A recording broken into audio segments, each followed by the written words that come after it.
मोटा अनाज, इसमें कुछ तो ऐसा खास है कि इस साल के बजट में भी इसको स्थान दिया गया है। Global hub for millets which are Sri Anna.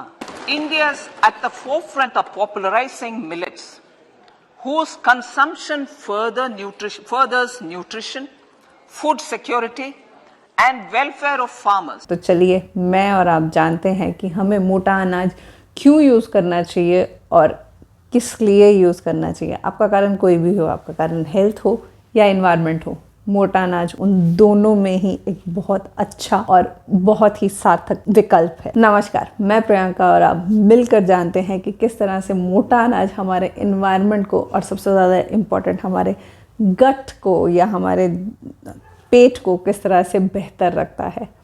पर इसमें कुछ ध्यान रखने वाली बातें भी हैं, उनके ऊपर भी हम बात करेंगे।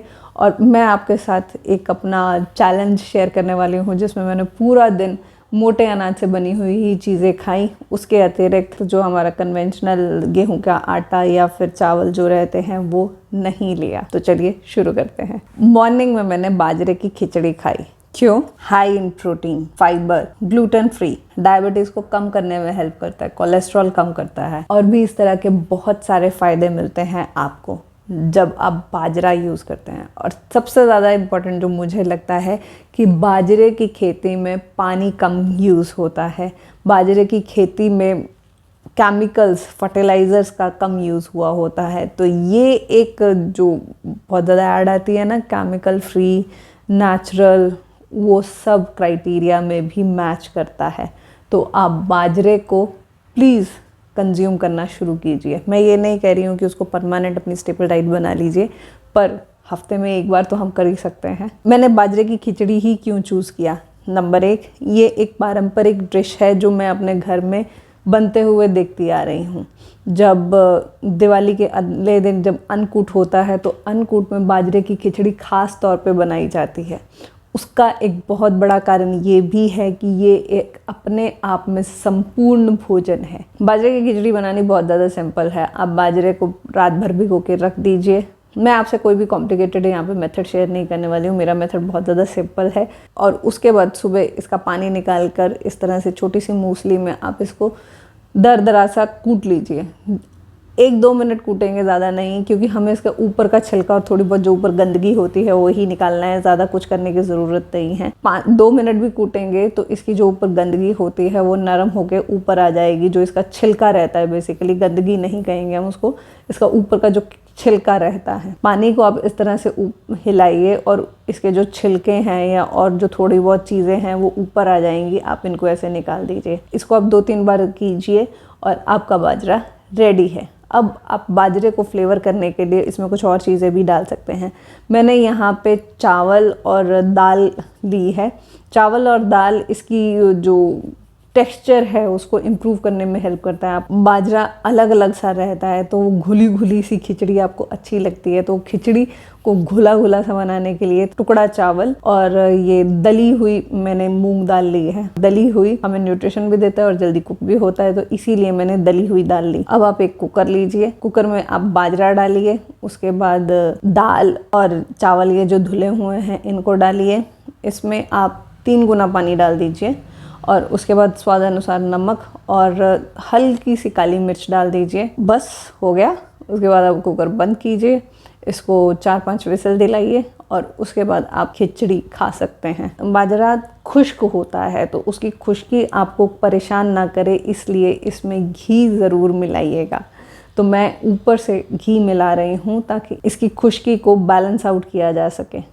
बाजरा गर्म होता है तो ये सर्दियों में बहुत अच्छा है। आप अपनी बॉडी को सर्दियों से बचाने के लिए बाजरे का सेवन कर सकते हैं, बहुत ही अच्छा लाभ मिलेगा आपको। दोपहर को मैंने मक्की की रोटी और सरसों का साग खाया। पंजाबी होके अगर आप मक्की की रोटी और सरसों का साग सर्दियों में एक बार भी नहीं खाया तो क्या खाया आपने? क्योंकि एक मक्की की रोटी में आपको इतने सारे न्यूट्रिशन अगर मिल रहे हैं तो आप कहीं और क्यों जाएं? कौन कौन से? Vitamin A, C, K, B complex भी है, आयरन, जिंक, एंटीऑक्सीडेंट, ये आपके ब्लड शुगर को रेगुलेट करने में हेल्प करता है। ये ग्लूटेन फ्री है और आपको गर्मियों में गर्म रखता है। तो जब इतने सारे फ़ायदे आपको मिल रहे हो तो मक्के की रोटी छोड़ने का तो सवाल ही पैदा नहीं होता। इसमें एक सबसे बड़ी टिप मैं आपको देना चाहती हूँ, मक्के के वो जो पैकेट वाले आते हैं ना, वो असली मक्का नहीं होता है।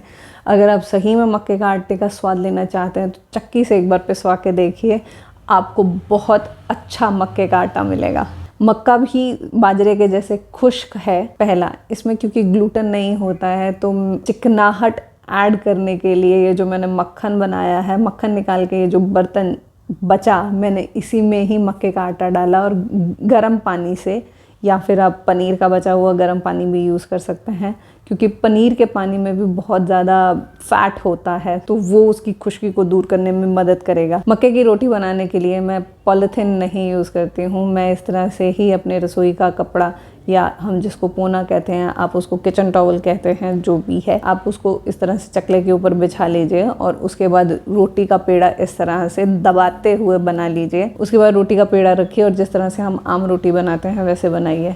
मेरी बाजरे की रोटी वैसे एकदम परफेक्ट गोल नहीं बनती है, थोड़ी सी वो किनारों से टूटेगी ही। ये वाली तो वैसे भी गोल नहीं बनी है, पर कोई बात नहीं, इसका स्वाद बहुत अच्छा आता है। इसमें आप घी लगाना बिल्कुल भी मत भूलिएगा, क्योंकि मक्के का जो आटा है वो खुश्क होता है। अगर आप इसमें घी डालने में कंजूसी करेंगे तो ये आपके डाइजेशन में दिक्कत करेगा। अगर आप चाहते हैं कि ये अच्छे से डाइजेस्ट हो और इसके जो मिनरल्स और विटामिन्स हैं वो आपकी बॉडी अच्छे से कंज्यूम कर पाए, तो प्लीज़ इसमें घी डालने में या फिर किसी भी तरह से फैट डालने में कंजूसी मत कीजिएगा। इसको मैंने सरसों के साग के साथ मक्खन रख के खाया, ज़बरदस्त। ये वाली रोटी गोल है ना, वो वाली नहीं बनी थी जिस पे मैंने शूट किया था, तो प्लीज़ एडजस्ट कीजिएगा।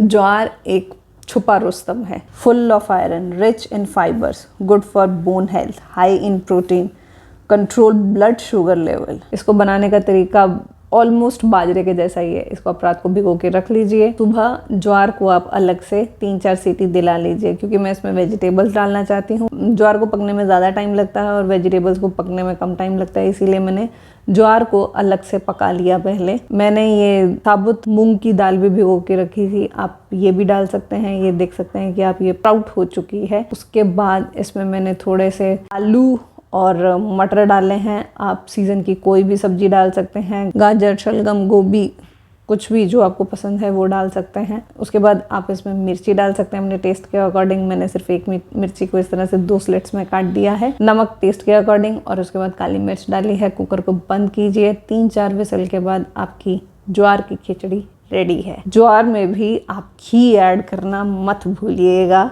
घी से मोटापा नहीं होता है, घी ज्वार को डाइजेस्ट करने में हमें हेल्प करेगा। ज्वार भी एक खुश्क अनाज है और ज्वार तासीर में ठंडा होता है, मक्की या बाजरे जितना गर्म नहीं होता है। ये था मेरा मोटा अनाज, मैंने किस तरह से अपनी डाइट में इंक्लूड किया वो। अगर आप इन अनाजों के आटे को गेहूं के साथ मिक्स करके खा रहे हैं और कम घी के साथ खा रहे हैं तो ये आपके शरीर को नुकसान ही करेगा। तो जो भी अनाज आप लें उसको उसके संपूर्णता में लें, उसको जिस तरह से खाना चाहिए आयुर्वेदिक तरीके से वैसे खाएं। भारत मोटा अनाज सदियों से उगाता आ रहा है, तो उसको मालूम है कि इसको खाया भी किस तरह से जाता है। पाश्चात्य जगत को अभी इसके बारे में संपूर्ण ज्ञान नहीं है, तो उसके पीछे मत भागिएगा प्लीज़। तो मैं मिलूँगी आपको अगली वीडियो में इसी तरह के किसी पोल्यूशन के सल्यूशन के साथ। आज जो पोल्यूशन का सल्यूशन था वो आपको कैसा लगा प्लीज़ नीचे कमेंट करके ज़रूर बताइएगा। धन्यवाद।